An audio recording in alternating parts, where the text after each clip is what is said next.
Ay, hey, mag Hong Kong Park naman tayo.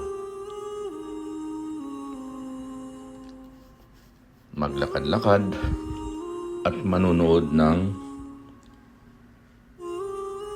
pagong, turtle in fish. Sama-sama ulit tayo, mga kapatid. Maganda rito. Parang yung puno at malamig ang simoy ng hangin. Compare mo sa city, sobra init. Tara.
Ito yung literal na pagong.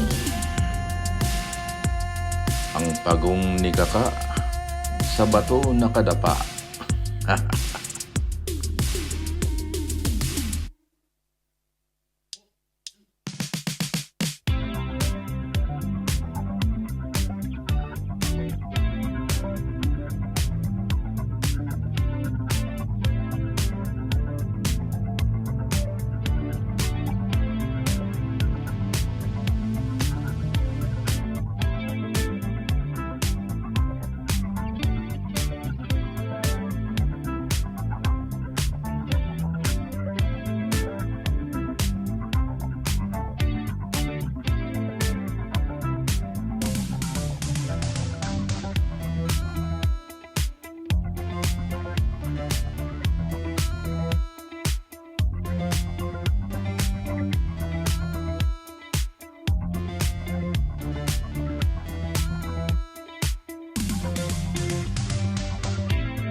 At pagkatapos nito ay pupunta tayo sa waterfalls.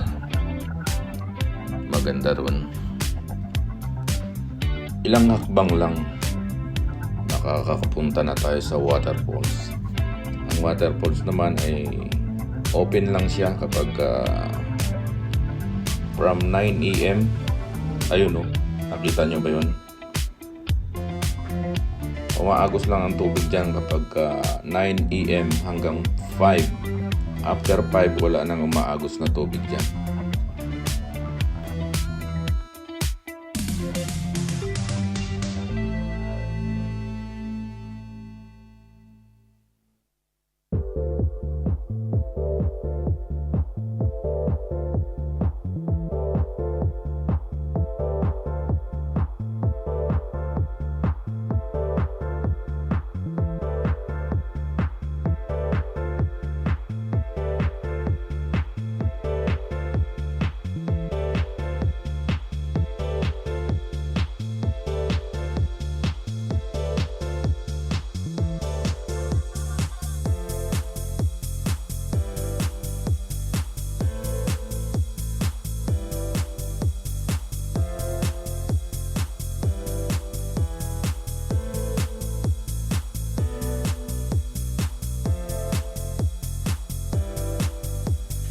Iwan natin ang camera natin dito at lalapit tayo doon sa pools.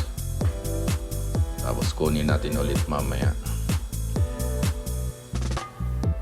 Ang kagandahan dito, pwede mong iwan tapos i-operate mo na lang.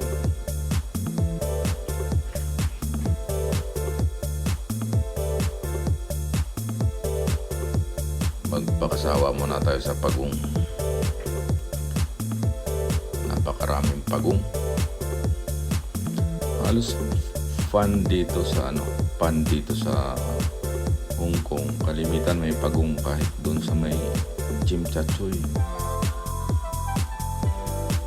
Mahilig sila sa pagong.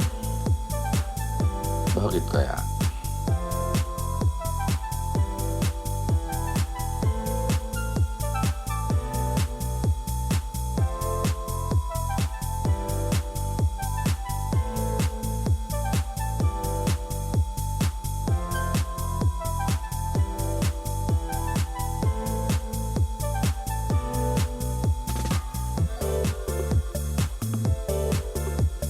So after pagong, dito na naman tayo sa mga isda, mga koi.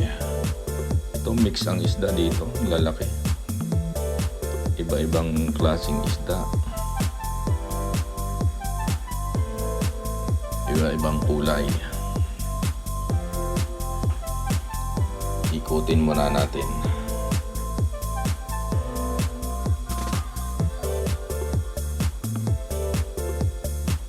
Kasama sila, merong isda at saka pagong. Hindi, yung iba nakita ko nag-aaway din. Ang pagong ni Kuan.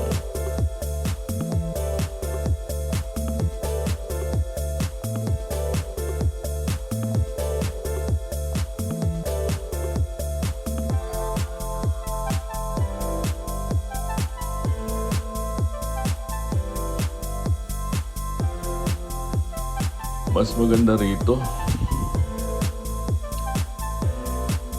sa city kasi siksikan, lalo na pagka Sunday. Sobra init, semento init. Dito hindi masyadong mainit at presko ang hangin at yung nakikita mo maganda sa mata. Tanggal stress. Sa city naman sobra ingay. Kung doon ka sa Central, doon kantahan, music, sasakyan. Dito tahimik, no? Ikutin mo lang ang ang Hong Kong Park na to, napakalawak. Puro ikutin mo maghapon. Isa-isahin mo. Bukod sa exercise, maganda pa nakikita mo, magandang nasasagap mong hangin. Sa city kasi nakaupo ka lang, kantahan, kainan. Dito magbaon ka lang. Maraming upuan, maraming lamesa, napaka-relax. Humingi sila ng pagkain, no? Kaya pagpunta mo, sumasalubong sila. Kaso bawal naman magpakain. Mamaya magmulta ka pa. Maganda sana yung kung sana meron silang meron silang mabibili ng pagkain na lang tapos pakainin mo para pwede mong pakainin. Kaso wala. At kung bumili ka naman sa sarili mo, baka mamaya masita ka, magmulta ka pa. Huwag na lang, manood ka na lang. Humihingi talaga silang pagkain. Siguro may oras din pagkain nila. Ginejeta rin sila. Ayaw din nilang patabain ng gusto. Kasi kung may nabibili kang pagkain ng isda dito, itong mga isda na to sobrang taba nito. Kasi maraming bibili at baka ihahagis lang yan. Pakainin. Maganda rin, may oras. Kinokontrol. Kahit ibon nga, bawal mong pakainin dito. Yun o, nag-aaway yung pagong tsaka isda. Inaaway yung pagong ng isda. Kinakagat niya yung pagong. Gutom siguro tong isda na to.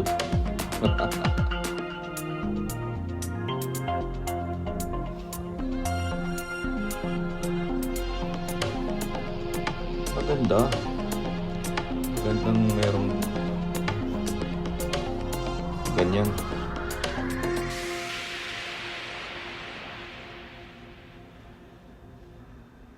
May ibang klase. Lalaki nito eh. Kung makita mo personal, ang lalaki.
Dito naman tayo sa waterfalls. Sobrang lakas ng agos. Agos ng tubig. Bagsak sa baba kasi kaya yung agos niya sobrang lakas. So iniwan natin yung camera doon sa kabilang ibayo. May remote na lang tayo. Operate na lang natin. O diba? Maganda kapag nagsosolo ka tapos wala mong magbibideo sa'yo, iwan mo lang doon sa kabila ng ilog hanggang abot ng signal.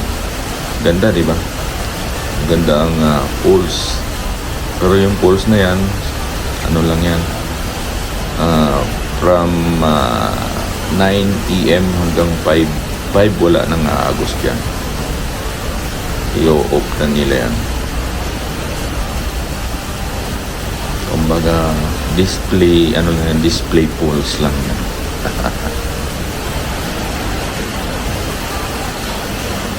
5 wala nang aagos dyan. Ito ang ganda.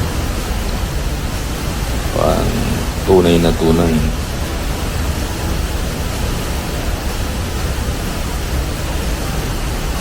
Tapos yung ano niya ilalim, pwede kang sumuot sa ilalim din. Tapos akyat ka doon sa taas.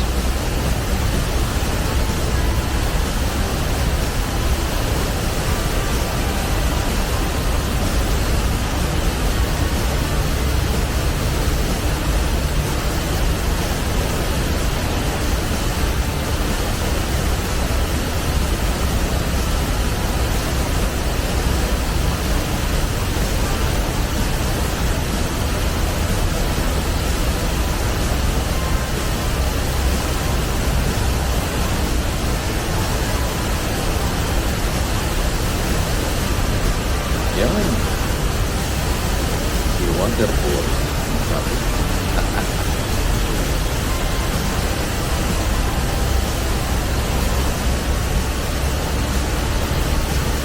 Magandang tingnan ano.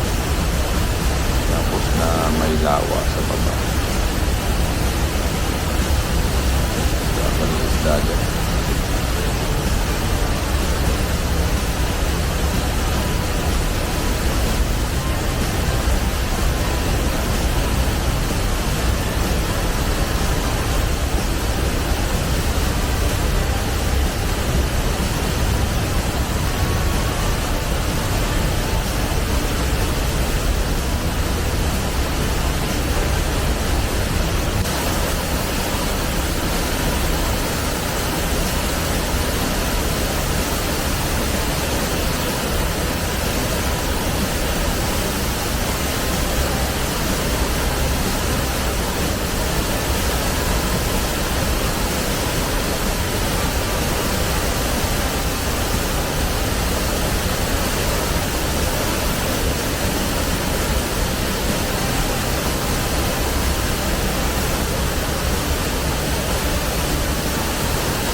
Dito tayo mas malapit.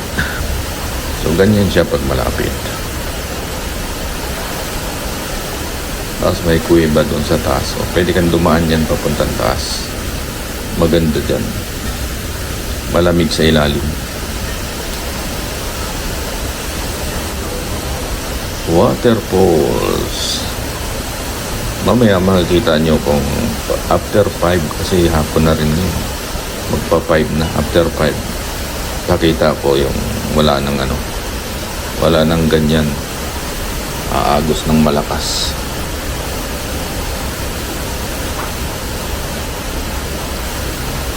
Kalimutan ko, dapat umakit pala ako dun sa butas na yun, tapos kakaway-kaway ako doon. Wala sa isip ko.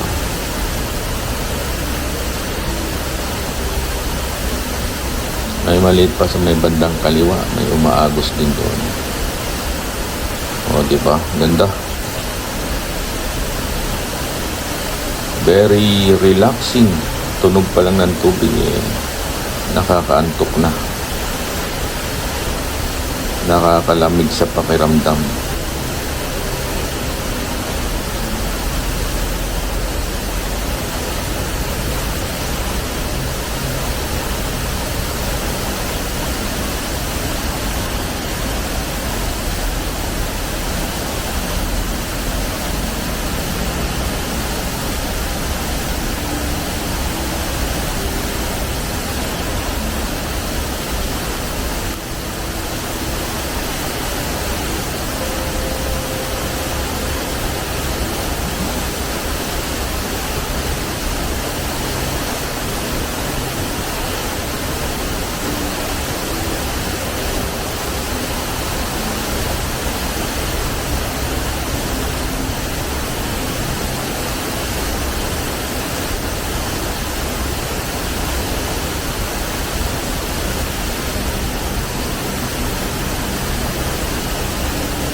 Oo nga pala, kapag pumunta kayo rito, lalo pagkahapon na,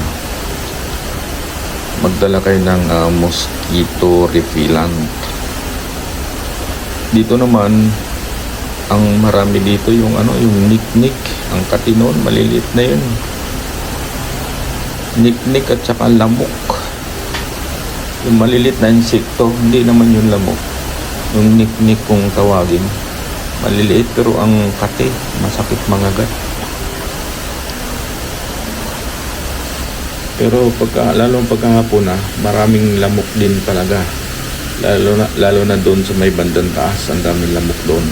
Dito banda, niknik marami. Pag nakaupo ka sa bangko, dapat hindi ka nakasando o magbaon kayo ng manipis na jacket o kaya na lang talaga yung magdala kayong repellent kung pwedeng yung off lotion para hindi kayo makagat. Sigurado ang dami yung kagat dito. Bagay kahit sa naman, basta nasa lugar ka ng maraming puno, sigurado maraming lamok at saka yung maliliit na insekto na pwedeng kumagat. So ayun, inabot na tayo ng 5 PM. So ganyan na siya, wala nang umaagos na malakas. Mahina na yung agos. Napakahina na.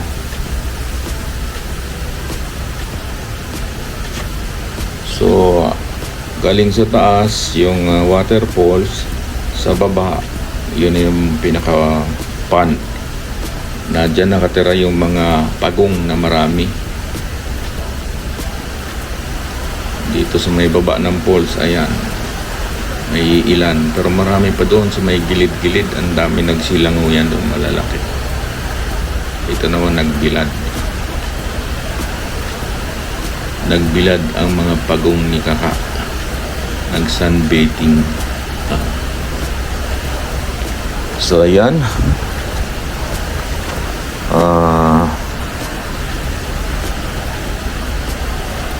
tirahan ng mga pagong, dumarami sila rito. Di, ano kasi, parang pinaparami nila.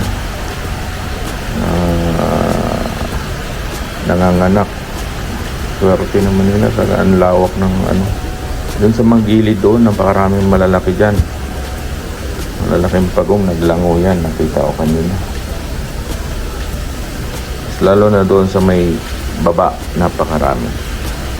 Dito malalim lang kasi kaya hindi mo makita. Ano. Pero marami dyan. So ayan na, wala nang umaagos. Ganyan na lang siya pagka after 5 PM. Wala na yung water pools na malaki. 5 PM na kasi. So in-off na nila. Maandar lang yan from 9 ng umaga hanggang 5 ng hapon. Malakas ang tubig dyan.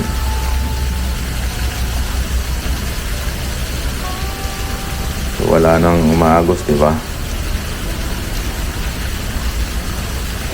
So ano na rin. At saka yung ibang ano dyan, yung mga yung ibang kuan dyan, sarado na rin ng 5. Halimbawa yung mga birds, may bird sanctuary dyan, sarado na rin ng 5 yun. Mga monkey, ayun po, may pagong. Kalapit lang sila dyan pagka wala na yung bagsak ng tubig. Balikan natin, ganyan yung kanina noong may ano pa, wala pang 5. So ganyan.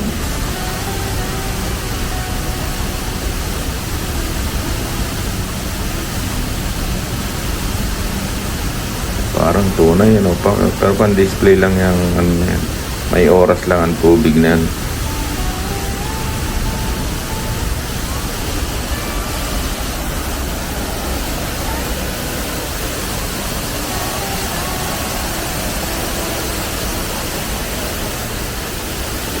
Tapos yung gilid na yan, sa baba dyan, restaurant. Di ka rin magugutom dito dahil kompleto. Ang kagandahan dito, ang park dito sa Hong Kong, kagandahan. Kompleto. May restaurant, may mga bindo machine kapag ka ikaw ay nauuhaw. Tubig, lahat ng inumin meron.